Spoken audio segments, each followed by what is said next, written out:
મેળવી હતી।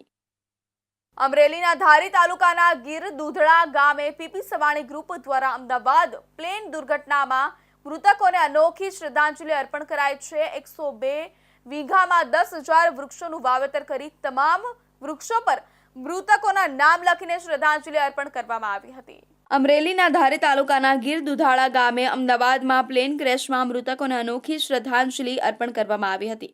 એક જીવ સામે 2 જીવનું વૃક્ષ રૂપી વાવેતર કરવામાં આવ્યું। પીપી સવાણી ગ્રુપ દ્વારા પોતાની 102 વીઘા જમીનમાં 10,000 જેટલા વૃક્ષોનું વાવેતર કરવામાં આવ્યું।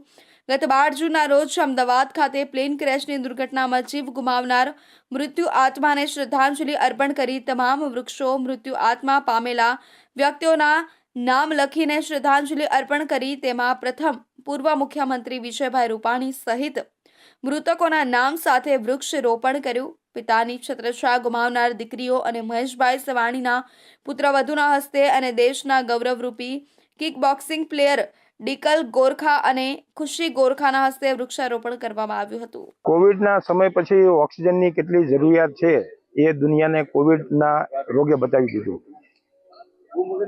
ભારતમાં પણ પર્યાવરણ જાગૃતિના ભાગરૂપે પીપી સવાણી ગ્રુપે પીપી સવાણીની પોતાની માલિકીની જગ્યામાં 10,000થી વધારે વૃક્ષોનું વાવેતર કરવું અને એ પણ જે 2 દિવસ પહેલાનો જે બનાવ બન્યો છે કે અમદાવાદમાં જે પ્લેન ક્રેશ થયું એ તમામ મૃતકો એક જીવની પાછળ 2 જીવને વાવવા 2 જીવનું જતન કરવું તેના પ્રયાસ રૂપે તેના ભાગ રૂપે આજે તમામ મૃતકોના શ્રદ્ધાંજલિ રૂપે વૃક્ષોનું વાવેતર કરવામાં આવ્યું છે અને એમાં આંબા પછી પીપળ વડલાઓ જેવા વૃક્ષોનું વાવેતર થશે।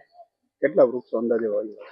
અંદાજે 10,000થી વધારે વૃક્ષોનું વાવેતર 1 વીઘાની અંદર અંદાજિત 115થી 120 ઝાડ આવી શકે તે પ્રમાણે 102 વીઘામાં 10,000થી વધારે વૃક્ષોનું વાવેતર કરવામાં આવશે। આ તકે મામલતદાર, આરએફઓ, પીઆઈ ધારી, પોલીસ સ્ટેશન સહિત અધિકારીઓ અને આગેવાનો ઉપસ્થિતિમાં પ્લેન ક્રેશની દુર્ઘટનામાં મૃત્યુ પામેલા લોકો શ્રદ્ધાંજલિ અર્પણ કરી દુઃખ વ્યક્ત કર્યું હતું।